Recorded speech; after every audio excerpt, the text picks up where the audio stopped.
Hello friends, welcome to Shiny Samayal. இன்னைக்கு நம்ம பலாப்பழத்துல ஒரு டிஃபரண்டான அடை ரெசிபி எப்படி பண்றதுன்னு பார்க்க போறோம். இது ஒரு பாரம்பரியமான ரெசிபி. இத நம்ம வீட்லயே ரொம்ப சூப்பரா டேஸ்டா எப்படி பண்றதுன்னு பார்க்கலாம். பலாப்பழ சீசன்ல இந்த மாதிரி டிஃபரண்டான ரெசிபிஸ் நம்ம வீட்ல ட்ரை பண்ணி பார்க்கலாம். வீடியோக்குள்ள போக முன்னாடி நம்ம சேனலை இதுவரைக்கும் சப்ஸ்கிரைப் பண்ணி சப்போர்ட் பண்ண எல்லாருக்கும் நன்றி. சப்ஸ்கிரைப் பண்ணாதவங்க மறக்காம சப்ஸ்கிரைப் பண்ணிக்கோங்க. பக்கத்துல இருக்க பெல் பட்டனையும் கிளிக் பண்ணிக்கோங்க. அப்பதான் நான் அடுத்தடுத்து போடுற வீடியோஸ் உங்களுக்கு நோட்டிஃபிகேஷனா கிடைக்கும். அடை பண்றதுக்காக நான் இன்னைக்கு 20 பலாப்பழ சுளைகள் எடுத்திருக்கேன். நல்லா பழுத்த பழமா எடுத்துக்கோங்க. அப்போ இன்னும் டேஸ்ட் நல்லா இருக்கும்.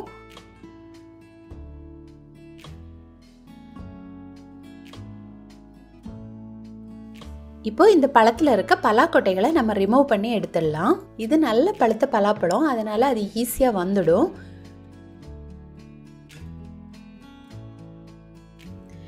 இந்த மாதிரி எல்லா பலாப்பழத்துல இருக்க பலாக்கொட்டைகளை நம்ம நீக்கிடணும். பலாக்கொட்டைகளை வேஸ்ட் பண்ண வேண்டாம். அதுல கூட்டு எப்படி பண்றதுன்னு நான் ஏற்கனவே வீடியோ போட்டிருக்கேன். தேவைப்படுறவங்க பார்த்துக்கோங்க. இப்போ எல்லா பலாப்பழத்துல இருக்க பலாக்கொட்டைகளை நான் ரிமூவ் பண்ணி எடுத்துட்டேன். 20 முதல் 30 பலாச்சுளைகளுக்கு 2 கப் பச்சரிசி எடுத்துக்கலாம். அப்போ கரெக்டா இருக்கும். இப்போ இந்த பச்சரிசியை நல்லா கழுவி வச்சிடணும். கழுவி எடுத்ததுக்கு அப்புறமா நம்ம எடுத்து வச்சிருக்க பலாப்பழச்சுளைகளை இதுல சேர்த்துக்கணும். இப்போ இதெல்லாம் சேர்த்து நல்லா மிக்ஸ் பண்ணி எடுத்துக்கணும். இதே நீங்க திக்கான பலாப்பழம் எடுத்தீங்கன்னா அதை மிக்ஸி ஜார்ல சேர்த்து நல்லா பியூரி மாதிரி கிரைண்ட் பண்ணி வச்சுக்கோங்க.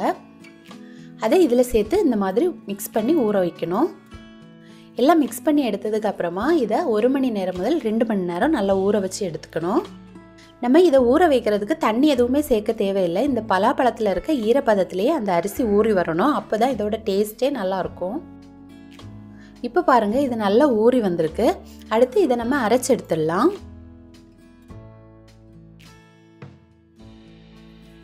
2 கப் பச்சரிசிக்கு நான் 250 கிராம் வெல்லம் எடுத்திருக்கேன். நல்ல இனிப்பு இருக்க பலாப்பழம்னா நீங்கள் இதை விட கம்மியாக எடுத்துக்கலாம். அது உங்கள் பலாப்பழத்தோட டேஸ்ட்டு பொறுத்து இருக்குது. தூசி இல்லாத வெல்லமாக எடுத்துக்கோங்க. கூடவே நம்ம ஊற வச்ச அரிசியும் பலாப்பழத்தையும் சேர்த்து நல்லா அரைச்சி எடுத்துடலாம். நான் இன்றைக்கி உரலில் தான் ஆட்டி எடுக்க போகிறேன். முடியாதவங்க மிக்ஸி ஜாரில் சேர்த்து அரைச்சி எடுத்துக்கோங்க. நம்ம உரலில் ஆட்டி பண்ணும்போது நல்ல டேஸ்ட்டாக இருக்கும், ஃப்ளேவரும் நல்லாயிருக்கும். இப்போ கூடவே 5 முதல் 8 ஏலக்காயை தட்டி சேர்த்துருக்கேன். இதையும் சேர்த்து நம்ம அரைச்சி எடுத்துடலாம். இப்போ பாருங்கள், இந்த பதத்துக்கு வர மாதிரி நல்லா அரைச்சி எடுத்துக்கணும். மிக்ஸி ஜாரில் அரைக்கதா இருந்தால் நீங்கள் கொஞ்சம் கொஞ்சமாக சேர்த்து அரைச்சி எடுத்துக்கோங்க. இல்லைன்னா நல்லா அரைஞ்சி வராது.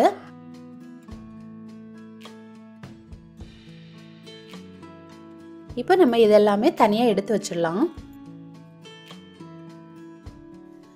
நம்ம அரைச்சி வச்சிருக்க மாவு கூட 1 கப் துருவிய தேங்காய் சேர்த்துக்கணும். தேங்காய் உங்களுக்கு எவ்வளோ பிடிக்குமோ நீங்கள் அந்த அளவுக்கு சேர்த்துக்கலாம். இந்த தேங்காயும் சேர்த்து நல்லா மிக்ஸ் பண்ணி வச்சுக்கணும். இதில் நம்ம தண்ணி எதுவுமே சேர்க்கக்கூடாது. அதில் இருக்க ஈரப்பதமே இந்த அடை செய்கிறதுக்கு நமக்கு கரெக்டாக இருக்கும். இப்போ பாருங்கள், இந்த பதத்தில் இருக்குது. இப்போ நம்ம இந்த மாவில் அடை ரெடி பண்ணிடலாம். தோசைக்கல்லாம் ரெடியாக வச்சுக்கோங்க. அதில் கொஞ்சமாக மாவு சேர்த்து நல்லா ஸ்ப்ரெட் பண்ணி எடுத்துக்கோங்க. இதில் பலாப்பழம் அதிகமாக சேர்க்குறதால சில நேரம் தோசைக்கல்லில் ஒட்டி பிடிக்கும். அதனால் அதை நல்லா எண்ணெய் தடவி ரெடி பண்ணி வச்சுக்கோங்க. இந்த அடைக்கு நம்ம கீ சேர்த்தா நல்ல ஃப்ளேவர் கொடுக்கும். அதனால் கொஞ்சமாக கீ சேர்த்துக்கலாம். ஒரு சைடு வெந்ததுக்கு அப்புறமா திருப்பி போட்டுக்கலாம். இப்போ பாருங்கள், நமக்கு அடை வந்து ரெடி ஆகியாச்சு. இதை எடுத்து வச்சிடலாம். இது உங்களுக்கு எந்த சைஸில் வேணுமோ நீங்கள் அந்த அளவுக்கு எடுத்துடலாம். குட்டி குட்டி அடையாக வேணும்னா அந்த மாதிரி கூட நம்ம செய்து எடுத்துக்கலாம். ரொம்ப நல்லாயிருக்கும். இந்த பலாப்பழம் கூட இந்த கீயும் சேரும்போது நல்ல ஒரு மனம் இருக்கும். வீடு ஃபுல்லாக பலாப்பழத்தோட மனம் தான் தெரியும்.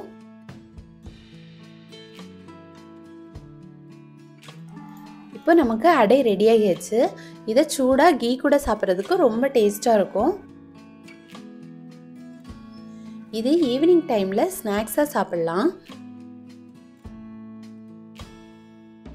பலாப்பழத்தோட இனிப்பு வெல்லத்தோட இனிப்பெல்லாம் சேர்ந்து ஒரு நல்ல டேஸ்ட் கொடுக்கும்.